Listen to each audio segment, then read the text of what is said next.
Tahimik pa ngayon si Mikey Williams pero may sikreto pala itong balak. Yung akala natin na sa bilig siya maglalaro pero hindi pa pala. Dahil si Mikey po mga kuys naghihintay lang ng tamang pagkakataon para makapunta na sa isang SMC team. At ang team na to mga kuys, ang pinakapaborito niya sa lahat kasi nung nagkampiyon ng team na to, dumalo siya sa party kasama pang ilang mga kaibigan niya. Paano kaya makakapunta si Mikey sa San Miguel? Second update, naungusan na po ngayon sa average points si Renz Abando at alamin kung sino-sino ang mga players na nagpataob ngayon sa kanya.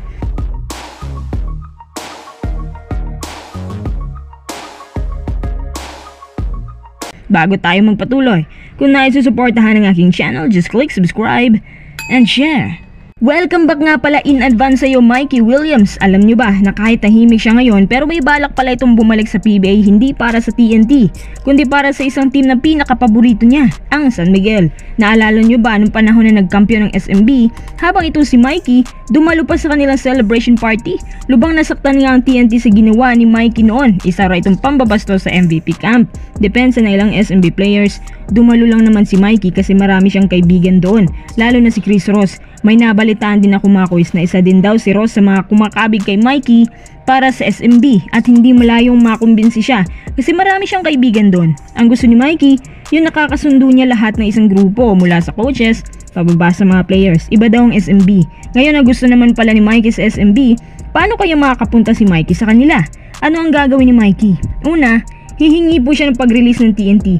Yun ay kung ibibigay naman ito ng management. Kapag nagkataon na dumulog si Mikey para sa releasing, sigurado ako na may kapalit yan. Gaya ni Ray Parks, pagbabawalan na rin siya makapunta sa ibang PBA teams. Yun nga ang dahilan kaya nagbilig na lang itong si Parks. Kapag napuno pa ang TNT, idudulog raw talaga nila ito sa FIBA para maparusahan ang nagiging gahaman na si Mikey. At kapag napatunayan na nagiging sobra siya, posible po siyang maban sa PBA. Paano na lang pangarap niya mapunta sa SMB? Hindi ko alam kung anong posibleng hakbang ng SMB dito kung hihingi rin ng tulong si Mikey sa kanila. Sigurado naman ako na may hakbangin sila para kay Mikey at suportado yan syempre ni Kume. Yung SMB mas lalo pang lalakas niyan. Halimbawa, ipagpalagay na lang natin na trade ang solusyon ng TNT. Sinong SMB player naman kaya ang ipapalit? Ito na kayang sinasabi nila na magbabalik na raw si Jericho Cruz sa TNT na pasasamahan lang ni Jeron Teng sa trade package? Sa ngayon, tikom na lang din ang bibig ng TNT. Ang alam nila, hindi na muna babalik si Mikey para sa kanila. Pero kung ako kay Mikey, mas bagay naman siya sa TNT. Higit sa lahat, kailangan din siya nila. Maganda ang tandem nila ni RHJ. Para silang may dalawang import sa court.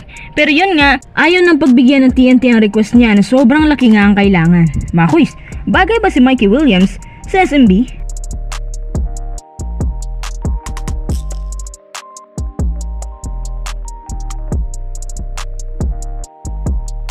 Tara, next update naman tayo. Pag-usapan naman natin tong average points ng mga kabayan natin sa KBL. Alam nyo ba na naungusan na ang crowd favorite na si Renz Abando?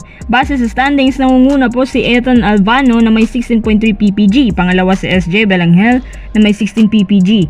Habang pangatlo si Abando na may 11 PPG. Justin Gutang 8 PPG, 1 GDL, 7.5. Evan Nava na may 7.3 PPG. Siya po yung sharpshooter na bagong nadiskubre. Joshua Toralba 5.3 habang si David Deponso, Calvin Espitola kumakayod pa lamang para makapasok sa Asian Quarter Players Rankings. Kakatanggap lang din ni Abando ng bagong title sa kanyang epic title run para sa 2023 KBL season at sa katunayan, hindi na bago sa kanya yan. Si Renz kahit 11 PPG lang siya ngayon pero ibang klase naman sa assist yan, ang sobrang athletic. Sabi nga na ilang mga tagahangan niya, dadakdakan pangaraw niya si Victor Wembanyama. Kaya daw niya ipakita yun. Sobrang taas kasing tumalo ni Renz. Grabe yung ability niya sa blocks at rebounding. Grabe yung hype sa kanya pero kita mo naman na totoo. Pansin ko rin sa ibang kasamahan niya sa Asian Quarter na nag-improve din sila. Yung kumpiyansa nila tumataas at tumaas din ang percentage ng kanilang shooting skills. Kaya hindi na nakakapagtaka kung in-demand ngayon ng mga Asian players para maging import sa ibang bansa, especially yung players na galing sa atin. Mas in-demand tayo kaysa sa ibang Asian players sa mundo.